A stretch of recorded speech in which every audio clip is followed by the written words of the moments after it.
اس میں ایک دعویٰ بھی کیا گیا یہ جو قتل عام کیا گیا ہے کرکٹرز کا، اس میں جو ملوث گروہ ہے وہ ہے آئی ایس خراسان، انہوں نے یہ ذمہ داری قبول کی ہے۔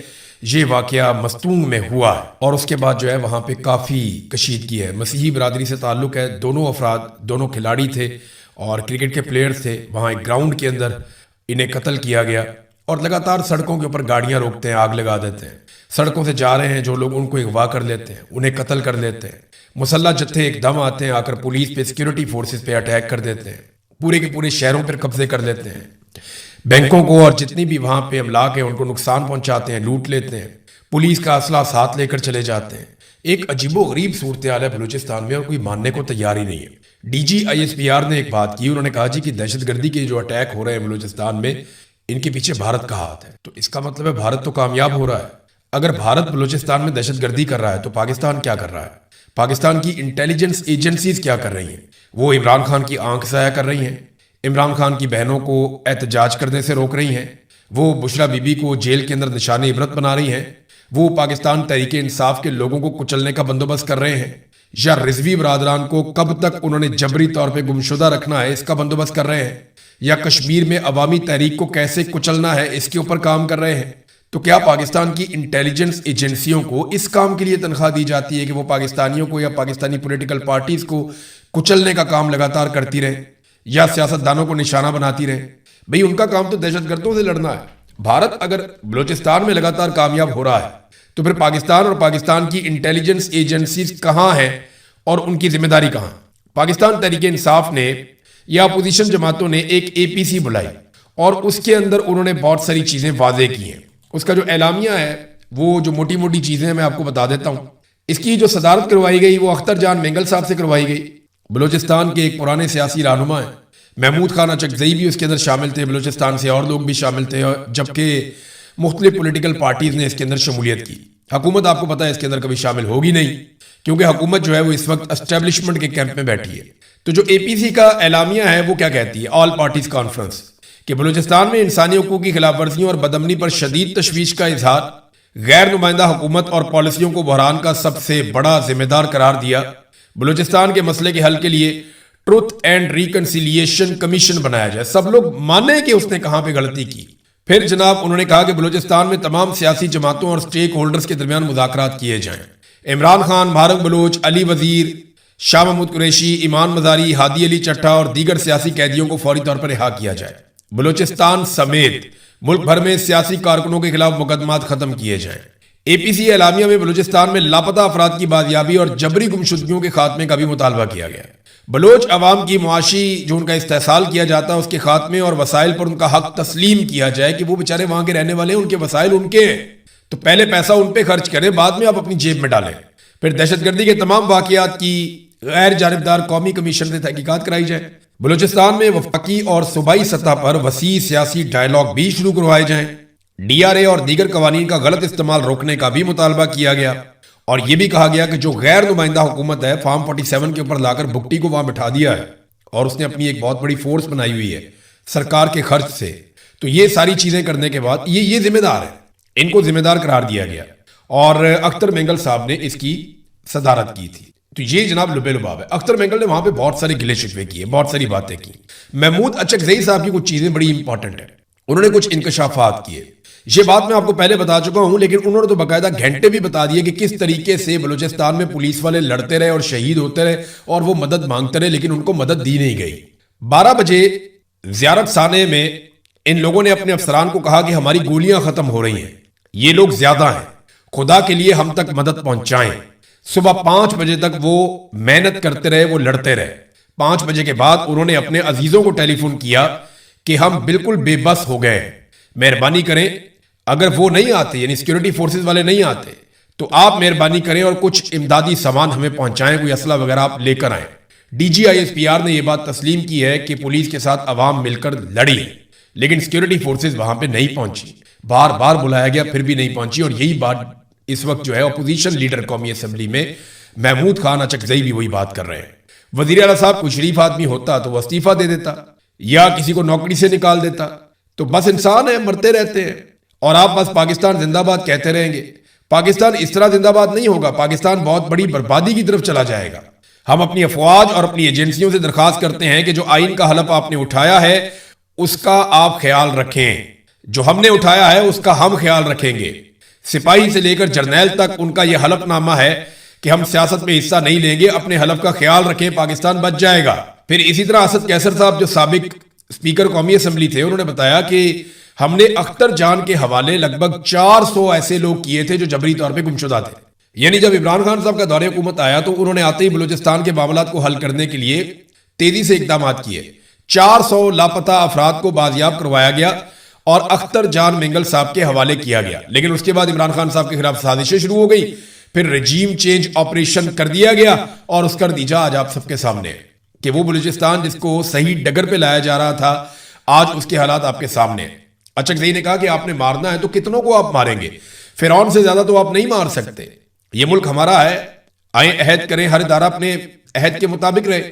دیکھیں پاکستان کا حل بھی یہی ہے۔ فضل الرحمان صاحب بار بار یہ بات کہتے رہے، دیکھیں سب نے بتایا کہ بلوچستان میں عملی طور پہ آپ کا اقتدار یا آپ کا کنٹرول ختم ہو چکا ہے۔ کوئٹہ میں ایک آدمی کو بٹھا دینے کا مطلب یہ نہیں ہے کہ آپ بلوچستان پہ حکومت کر رہے ہیں، آپ صرف بلوچستان کے وسائل پہ حکومت کر رہے ہیں، آپ وہاں سے صرف معدنیات نکال رہے ہیں اور دن کے وقت آپ بھاری سیکیورٹی کے اندر ٹریول کرتے ہیں، آپ کے مفادات بلوچستان میں، آپ کی سمگلنگ بلوچستان سے ہوتی ہے، آپ کا منشیات کا کاروبار بلوچستان میں ہوتا ہے، تو بلوچستان سے انڈے بچے تو آپ کو مل رہے ہیں، پیسہ تو آپ کو بہت مل رہا ہے، لیکن بلوچستان آپ کے کنٹرول میں نہیں ہے۔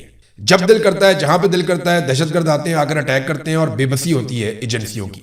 اب یہ دعویٰ کیا گیا کہ جو پولیس اہلکار جن کی لاشیں بھی واپس کی گئی ہیں وہ دہشت گردوں نے اپنی شرائط پر واپس کی ہیں، یعنی 18 اہلکاروں کو وہ اٹھا کر لے گئے، 9 کو وہ پہلے شہید کر گئے، 42 ٹوٹل انہوں نے شہید کر دیے 72 گھنٹوں کے اندر، اور وہ جو لاشیں انہوں نے واپس کی ہیں وہ بھی انہوں نے شرائط رکھ کے واپس کی ہیں کہ یہ شرائط ہماری مانو، ہم آپ کو لاشیں دیتے ہیں ورنہ لاشیں بھی نہیں دیتے۔ اور اب لاشوں پہ یہ صورتحال ہے کہ بلوچستان میں شدید غم و غصہ ہے۔ غم و غصہ کس پہ ہے؟ پاکستان کی ملٹری اسٹیبلشمنٹ پہ اور ان کی بنائی ہوئی صوبائی حکومت پہ، اور غصہ کنہیں ہے؟ جن کے لوگ شہید ہو گئے۔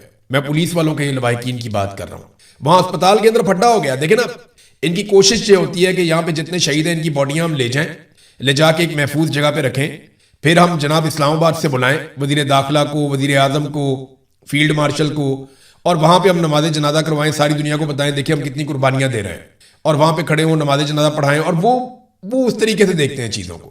لیکن عام آدمی بہت غصے میں ہے کہ یار تم ہمارے جنازے پڑھنے آ جاتے ہو، ہماری مدد کرنے نہیں آتے۔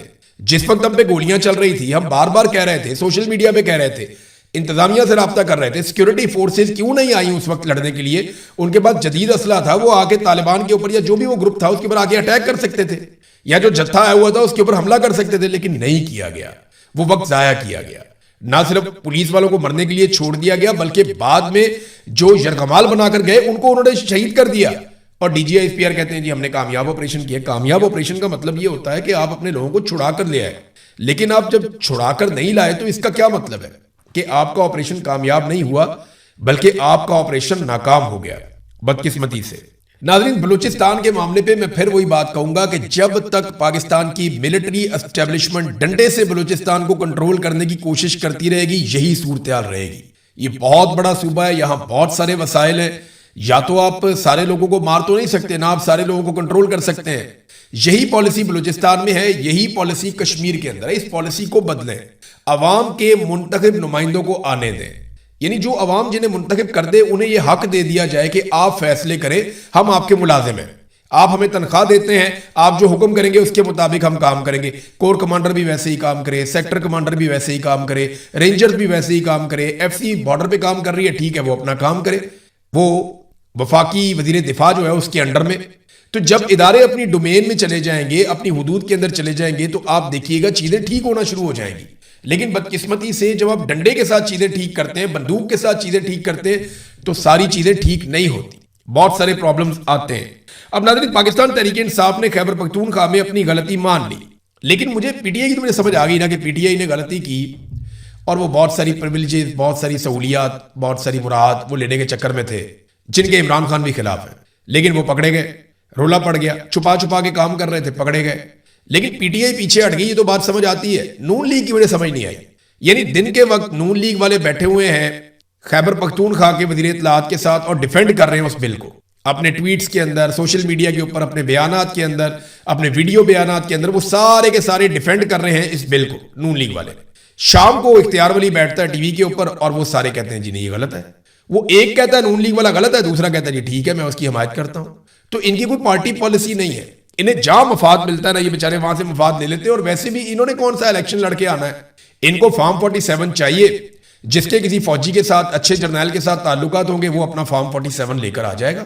اب تو جرنیلوں کے اپنے رشتہ دار بھی الیکشن لڑتے ہیں اور انہیں تو الیکشن ضرور جتوایا جاتا ہے، پوری بندوبست کر کے جتوایا جاتا ہے. تو ناظرین یہ پاکستان تحریک انصاف نے اپنی غلطی تسلیم کر لی، لیکن پی ایم ایل این کو ابھی بھی سمجھ نہیں آ رہا کہ انہوں نے ادھر جانا ہے یا ادھر جانا ہے. لیکن علی امین گنڈا پور صاحب نے بڑے عجیب موقع پہ عجیب و غریب سٹیٹمنٹ دے دیا اسی چیز کو لے کر. یعنی جب یہ چیز ختم ہو گئی تو ان کا سٹیٹمنٹ آیا. بات تو ان کی جائز ہے گنڈا پور کی. پہلے بات سن لیں انہوں نے کہا کیا.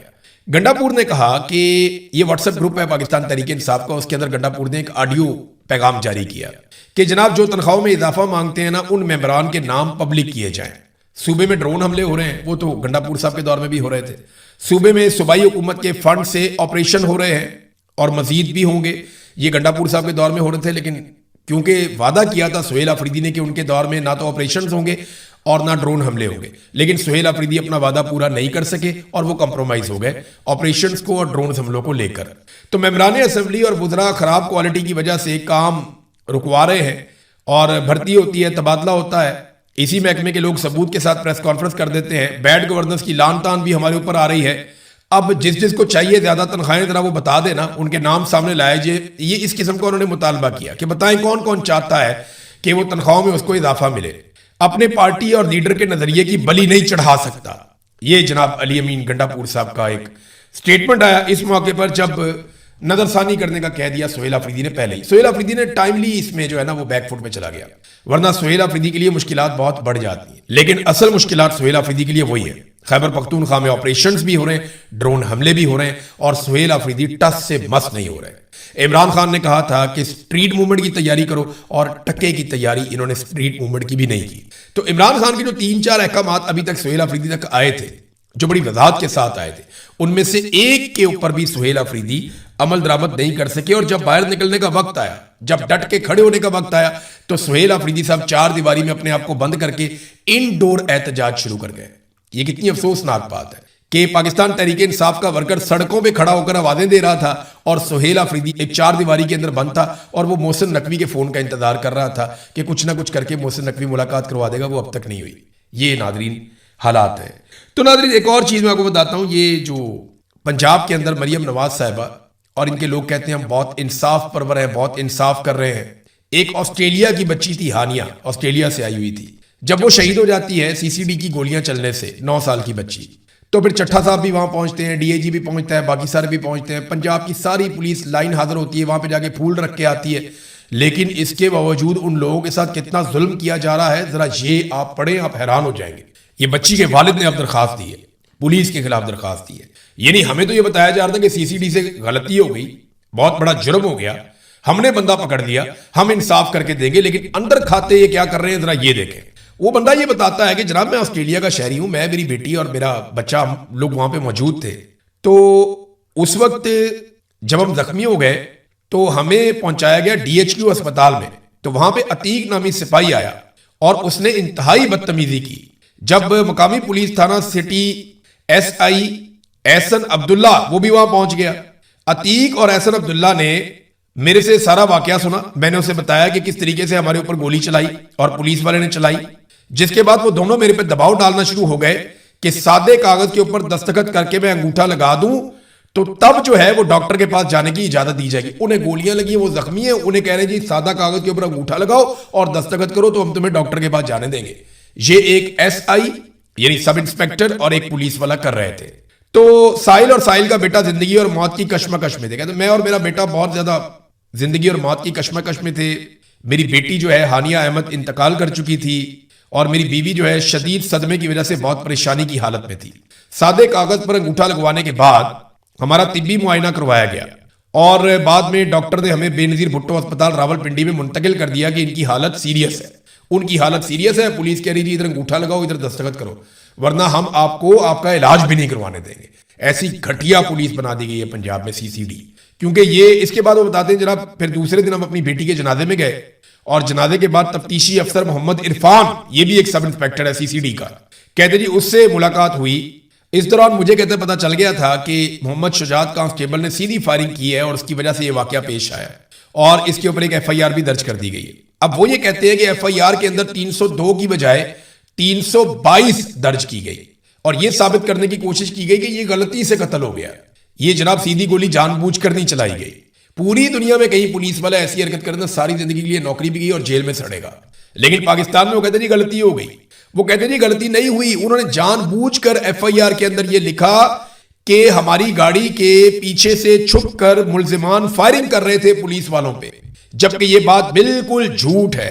ان دونوں ملزمان نے یا دونوں جو ڈاکو تھے انہوں نے کوئی فائر نہیں کیا پولیس والوں کے اوپر. اب یہ دیکھیں آپ, ان دونوں کو بھی قتل کر دیا گیا کہ جناب انہوں نے پولیس پہ فائرنگ کی ہے تو اگلے دن پکڑ کے ان دونوں کو پار کر دیا. وہ کہتے ہیں کہ ان دونوں نے کوئی فائر نہیں کیا پولیس کے اوپر, پولیس نے اندھا دھند ان کے جاکے ہی کھل گئے. مریم نواز نے اتنی کھلی چھوٹ دے دی ہے چٹھا کو, اور چٹھا نے اپنی پولیس کو کہ وہ مار رہے ہیں اندھا دھند لوگوں کو, انہیں کوئی سمجھ نہیں آ رہی. اور یہاں پہ دیکھیں وہ کہہ رہے ہیں کہ آپ ان کے خلاف قانونی کارروائی کریں. جن لوگوں نے ہم پہ دباؤ ڈالا, غلط FIR درج کی اور تحقیقات جو ہے ان کو خراب کر رہے ہیں. یہ جان بوجھ کر گولی چلائی گئی ہے, کوئی کراس فائرنگ نہیں ہوئی, یک طرفہ گولی چلی اور وہ پولیس والے نے چلائی ہے. تو یہ کوئی غلطی سے قتل نہیں ہوا, یہ جان بوجھ کر قتل کیا گیا ہے. تو ایک ہی کیس تھا جسے وہ کہتے تھے ہم ٹیسٹ کیس بنائیں گے, اور اسی کیس میں آپ دیکھ لیں ان کی حالت کیا ہوئی. یہی حالت ان کی رضا ڈار والے کیس کے اندر بھی ہو رہی ہے. رضا ڈار کے بارے میں آپ کو اتنا بتا دوں, ایک جرنلسٹ ہیں لاہور سے, انہوں نے بھی بتایا کہ عمران صاحب میں تو یہ خبر نہیں دے سکتا, لیکن آپ اتنا ضرور بتا دیں کہ رضا ڈار پوری موج میں ہے. میں نے کہا کیا مطلب؟ اس نے کہا جی نہ اس کو حوالات کی گرمی کا مسئلہ ہے, نہ اسے کسی مچھر کا مسئلہ ہے, نہ اسے کسی اور پریشانی کا سامنا ہے. وہ بڑے سکون کے ساتھ اپنے یہ دن گزار رہا ہے, کسی قسم کی انٹیروگیشن نہیں ہو رہی. عام مجرم پکڑا جائے تو اس کے ساتھ کیا کچھ کیا جاتا ہے آپ اس کا اندازہ کر سکتے ہیں, لیکن رضا ڈار کے ساتھ بہت VVIP قسم کا سلوک کیا جا رہا ہے. بقول میرا ایک سورس ہے, ایک سینئر جرنلسٹ ہے لاہور میں, اس نے مجھے یہ بتایا. اس نے کہا جی میں لاہور میں یہ کروں گا, میرے اوپر انہوں نے پھر کسی اور بہانے کر کے کوئی پیکا لگا دینا مجھ پہ بھی. ناظرین, عمران خان صاحب نے میاں والی میں ایک اسپتال بنایا تھا. یہ بڑا زبردست اسپتال تھا اور یہ خواتین کے لیے اسپتال خاص طور پہ بنایا گیا تھا, مدر اینڈ چائلڈ ہسپتال میاں والی. اس پہ 3 ارب روپے لگائے تھے. اس کے اندر ساری سہولیات موجود ہیں, لیکن سب کچھ ہی ختم کر دیا گیا. عمران خان کے نام کی تختی کو اکھاڑ کر وہاں ایک سٹور ہے اس کے اندر پھینک دیا گیا. یہ عوام کی ملکیت تھا, کسی سیاسی شخصیت کی ملکیت نہیں تھا. کوئی عمران خان نے اپنے نام کے اوپر نہیں بنایا ہوا تھا. وہ میاں والی کا مدر اینڈ چائلڈ ہاسپٹل تھا, اس کے ساتھ کیا تعلق ہے عمران خان کا؟ وہ تو بطور جب اس کی حکومت تھی تو اس نے اس فنڈ کے ساتھ بنا دیا. اب جناب یہ بدلہ لے رہے ہیں, وہاں پہ ایک اور جگہ پہ اسپتال بنا دیا, نہ پینے کا پانی ملتا ہے وہاں پہ, نہ وہاں پہ ایئر کنڈیشن ہے, نہ وہاں پہ مریضوں کے لیے کوئی سہولیات ہیں. بیڑا غرق ہوا پڑا ہے مریضوں کا وہاں پہ. وہ شکایت پہ شکایت لوگ کر رہے ہیں, وہ کہہ رہے اتنی زبردست جگہ تھی, سارے انتظامات تھے, ہر چیز موجود تھی, لیکن اس کے باوجود وہاں پہ یہ تبدیلی کر دی گئی. اور وہ صرف کیوں کی گئی؟ عمران خان صاحب کے بغض میں, اور کوئی مسئلہ نہیں ہے. یاد ہے نا مریم نواز کی وہ کال کہ اگر ہم ہیلتھ کارڈ بند کر دیں تو عمران خان کی نا مقبولیت کم ہو جائے گی. یعنی اس کا جو یہ اتنا بڑا منصوبہ ہے, اگر ہم ہیلتھ کارڈ بند کر دیں نا تو پھر مزہ ہی آ جائے گا. اندازہ کریں یہ کیسے گھٹیا لوگ ہیں کہ عام آدمی کو ملنے والی سہولت انہوں نے صرف اس لیے بند کروائی کہ وہ عمران خان کا پروجیکٹ تھا. اور یہ باقاعدہ اس کی آڈیو موجود ہے مریم نواز کی. ناظرین, آخر میں ایک خبر ہے, اور یہ صورتحال خوفناک ہوتی جا رہی ہے. امریکہ نے بڑے شدید حملے کیے ہیں جنوبی ایران پہ. 6 مختلف علاقے ہیں جنوبی ایران کے جن کے اوپر اٹیک کیا گیا. امریکی الزام یہ ہے کہ آبنہ ہرمز سے کچھ جہاز گزر رہے تھے, ان میں سے 3 کے اوپر ایران نے اٹیک کیا, اور جوابی حملے میں امریکہ نے بہت شدید حملے کیے ہیں جنوبی ایران کے اوپر. جبکہ ایران کا یہ کہنا ہے کہ امریکہ نے MOU کی خلاف ورزی کی ہے. اصل معاملہ کیا ہے ذرا تھوڑا آپ سمجھ لیں. آیت اللہ علی خامنائی کی شہادت کا اور ان کی تدفین کا وہ سارا معاملہ شہادت کے بعد وہ جاری ہے, اور آج کل وہی دن چل رہے ہیں. آج کے دن میں جو ہے ان کی تدفین مکمل ہو جائے گی. تو امریکہ بڑے عرصے سے یہ کوشش کر رہا ہے کہ ایران کی